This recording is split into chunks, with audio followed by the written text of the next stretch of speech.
এক নম্বর প্রশ্ন যেটা, আমাদের ক্রিকেট বোর্ডে সবাই অনেক পজিটিভিটি খোঁজার চেষ্টা করছে। শ্রদ্ধেয় নাজমুল আবেদিন ফাহিম ভাই আমাদের বোর্ডে এসছেন, রেসপেক্টেড ফারুক ভাই আমাদের বোর্ডে এসছেন, and you guys are playing tremendous role সোফার।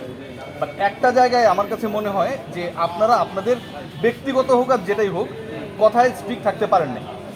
পয়েন্টটা হচ্ছে, আমাদের নোমান ভাইকে একটা ইন্টারভিউ আপনারা দুজনেই দিয়েছিলেন এবং সেখানটায় আপনি ব্যক্তিগতভাবে বলেছেন যে বাংলাদেশের ক্রিকেটে ক্ষতিগ্রস্ত করার ক্ষেত্রে চান্ডিকা হাথুরু সিংয়ের একটা প্রোঅ্যাক্টিভ রোল রয়েছে। আপনি যদি সেই ক্ষমতায় যেতে পারতেন তাহলে এটা সরিয়ে দিতেন। এরপর আমি প্রশ্ন করেছিলাম সংবাদ সম্মেলনে, সেখানটায় আপনি বলেছিলেন যে আর 7 থেকে 14 দিনের মধ্যে একটা সিদ্ধান্ত পাবেন। আমরা সিদ্ধান্ত পাইনি।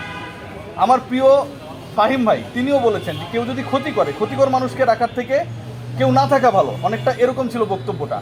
আমার প্রশ্ন হচ্ছে, চান্ডিকা হাথুরু সিংয়ে আপনারা যখন এসছেন তখনও আছে, নাজমুল হাসান পাপন যখন ছিলেন তখনও ছিল। তার মানে কি আপনাদের দুই গ্রুপের বা আপনার এবং পাপন ভাই নীতিগত অবস্থান একই? এক নম্বর প্রশ্ন, আপনারা কি একই রকম বা এর আগের সমালোচনাটা আপনি ভুল করেছেন কিনা?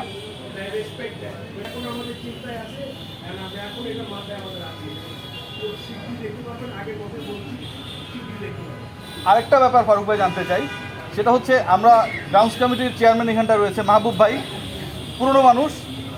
আমাদের গ্রাউন্ড স্টাফদের বেতন বাড়ানোর জন্য আপনারা একটা বিগ রোল প্লে করেছেন মাহবুব ভাই ডিপার্টমেন্টে। তারা হয়তো এখন ভাগ করে হলেও ইলিশ কিনতে পারে, ইলিশের যা দাম, এক্সাম্পল দিচ্ছি যেহেতু তাদের বেতন বেড়েছে। কিন্তু এই বিশাল মাঠকে আপনারা সুন্দর বানালেন ভাই। 22 গজে যে খেলা হয়, শান্ত গতকালও বলেছে যে আমরা আইডিয়াল উইকেটে বাংলাদেশে প্র্যাকটিস করি না।